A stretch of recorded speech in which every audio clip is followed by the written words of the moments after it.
जो 1700 बच्चों का दुख का घड़ी था कि हमारा पैट राज्यपाल द्वारा कैंसिल कर दिया गया है, तो वो बहुत ही खुशी का अवसर है कि एलएनएमयू पैट 2024 के तहत पीएचडी में नामांकन के लिए राजभवन से मिली हरी झंडी।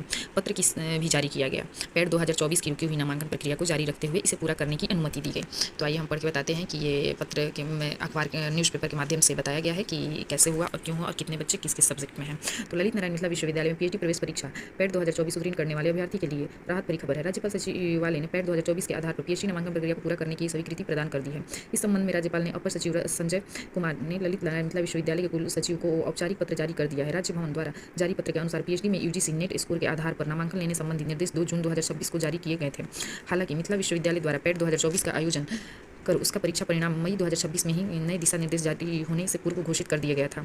इसी वजह से राज्य भवन ने मान की पैट 2024 की परीक्षा नए नियमों की कंडीशन 4 के दायरे में से बाहर है। मामले की समीक्षा के बाद कुलपति द्वारा संयमित विचारोपरंत विश्वविद्यालय को पैट 2024 की रुकी हुई नामांकन प्रक्रिया को जारी रखते हुए इसे पूरी करने की सम्मति दे दी गई है। इस फैसले से पैट 2024 पास कर चुके सैकड़ों अभ्यर्थी ने पीएचडी में नामांकन संभव हो सकेगा। बता दें कि इस फैसले से पैट 2024 की लिखित परीक्षा में सफल घोषित 831 अभ्यर्थी का भविष्य अनिश्चित हो गया था।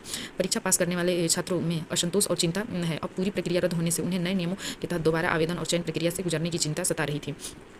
क्यों हुई थी प्रक्रिया, ये पैट 2024 क्यों रद्द हुई थी, तो आइए इसके बारे में भी हम आपको पढ़ के बता देते हैं कि राजभवन के अनुसार लिखित परीक्षा हो चुकी थी, लेकिन साक्षरता मेध सूची और अंतिम नामांकन की प्रक्रिया पूरी नहीं हुई थी। इसलिए केवल लिखित परीक्षा के आधार पर किसी अभ्यर्थी को प्रवेश का अधिकार प्राप्त नहीं होता है। पत्र में कहा गया था कि बिहार राज्य विश्वविद्यालय पीएचडी अध्यादेश विनियमन 2026 के तहत अब पीएचडी प्रवेश मुख्य रूप से UGC net, UGC CSRI net या गेट स्कोर के आधार पर होगा। इसके बाद विभागीय अनुसंधान समिति साक्षात्कार आयोजित करेगा। सूची साक्षात्कार शुरू ही नहीं हुआ था, इसलिए नेट और गेट उत्तीर्ण अभ्यर्थी चयन प्रक्रिया में शामिल नहीं हो सके।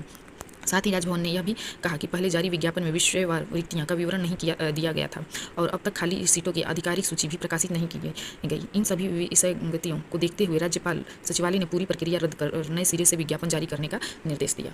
तो हमारे विश्वविद्यालय से हर सब्जेक्ट का सीट क्लियर नहीं किया गया था कि किस सब्जेक्ट में कितना सीट है पीएचडी के लिए, तो यह रीज़न देकर राज्यभवन द्वारा यह कैंसिल कर दिया गया था एग्ज़ाम। लेकिन इसमें विश्वविद्यालय की गलती थी कि वो सीट नहीं क्लियर किया गया था और बच्चे एग्ज़ाम उत्तीर्ण किए थे, तो बच्चों को मौका मिलना चाहिए। और राज्य भवन ने ये बात को समझा और फिर से हरी झंडी दिखाई कि नहीं, बच्चा का इसमें कोई गलती नहीं है, ये सरासर गलती विश्वविद्यालय का है। तो फिर से ये हरी झंडी दिखाई गई और पीएचडी 2000 पैट का एडमिशन के लिए हरी झंडी मिली। Thank you.